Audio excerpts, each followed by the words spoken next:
Olá, eu sou Flávio Sofiati, professor de Sociologia da UFG, e hoje nós estamos dando início a mais um Ciência na Religião, uma parceria com o canal Paz e Bem. O tema de hoje é sobre os jovens e a religião das juventudes. E por que eu estou usando esse termo, religião das juventudes? Porque o que o campo tem mostrado é que as novas gerações têm ressignificado a forma de crença, têm ressignificado o seu modo de vivenciar a sua fé, a sua religiosidade. Há 5 elementos que explicam, do meu ponto de vista, o porquê dos jovens estarem hoje tão envolvidos em outras perspectivas de religião, para além daquilo que está institucionalizado hoje no campo religioso brasileiro.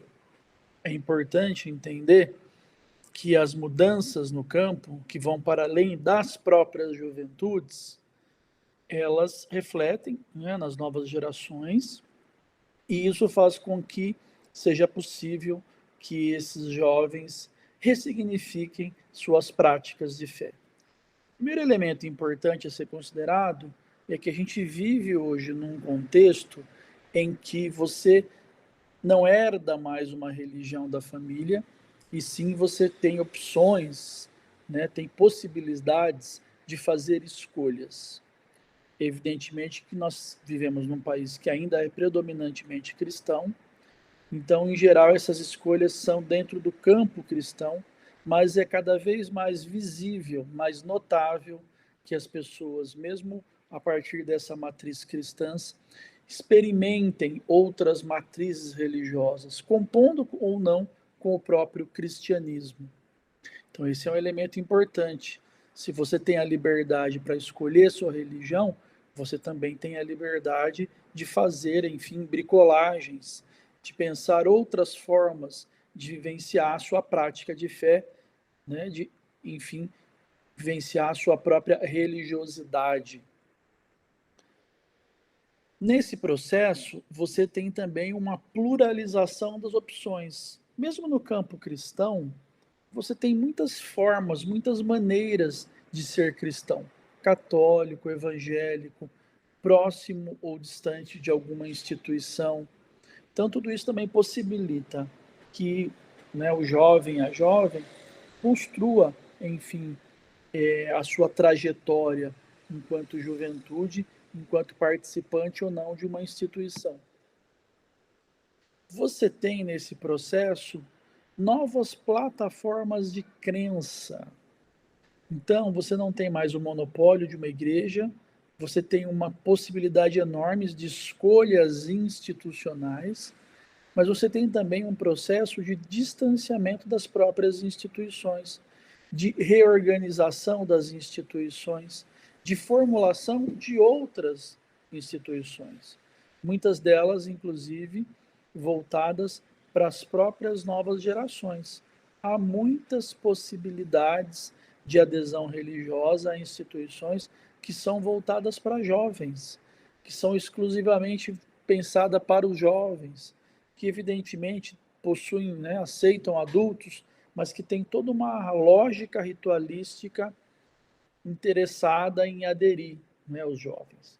Esse é um outro elemento importante de ser considerado. Você tem uma lógica de campo religioso que é uma lógica de mercado, uma lógica de mercado, uma lógica em que você é fiel, mas você é visto pelas instituições como uma espécie de cliente a ser disputado. O mercado é competitivo, o mercado ele é plural, ele é difuso. Então as instituições, os grupos, as lideranças religiosas, elas querem, enfim, se aproximar das novas gerações. Isso possibilita que a oferta de bens de salvação se multiplique, se diversifique ao ponto dos jovens, enfim, das novas gerações principalmente, que é o nosso foco aqui, né, construírem a sua trajetória. Você tem também um elemento importante, como eu disse inicialmente, O Brasil é um país predominantemente cristão, católico e evangélico, sim, mas muito diversificado. Nessa diversificação, há uma tendência que predomina, que é o que nós chamamos de cristianismo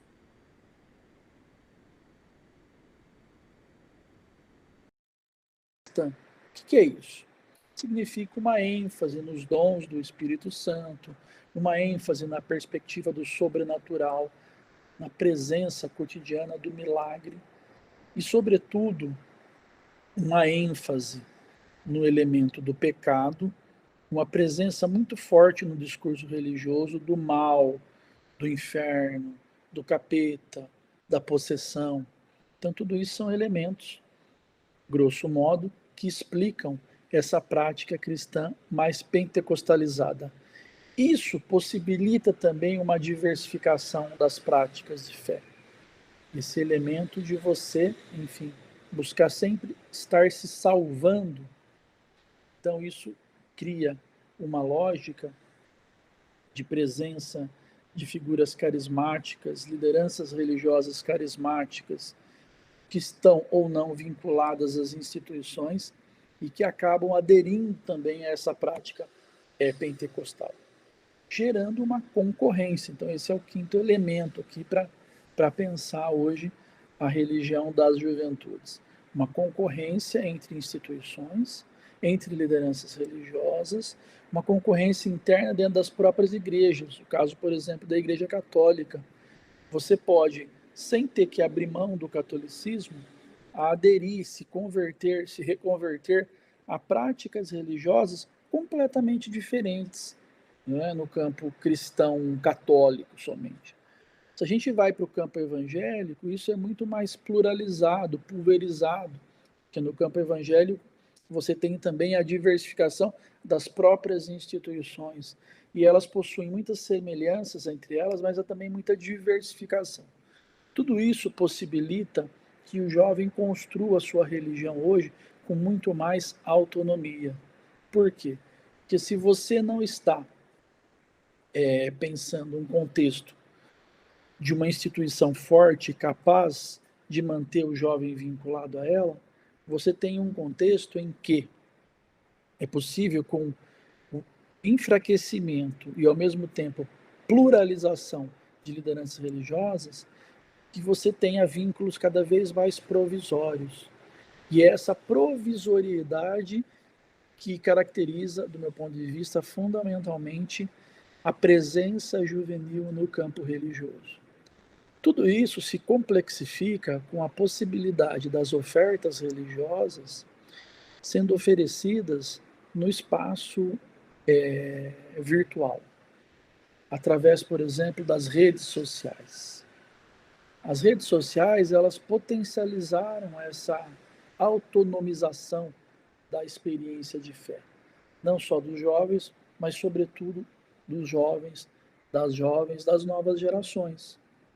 Então é possível que você faça hoje, no, no âmbito da internet, por exemplo, né, uma peregrinação virtual a algum espaço religioso que você tem interesse de frequentar. Você não precisa mais sair da sua casa para fazer uma peregrinação. Isso, enfim, atrai as novas gerações. A internet também, com as suas linguagens, possibilitou que a própria religião fosse apresentada de forma diferenciada. Inclusive, hoje, as lideranças religiosas nas instituições, elas reclamam muito dessa concorrência com figuras religiosas midiáticas. Por quê? Porque a religião também se midiatizou.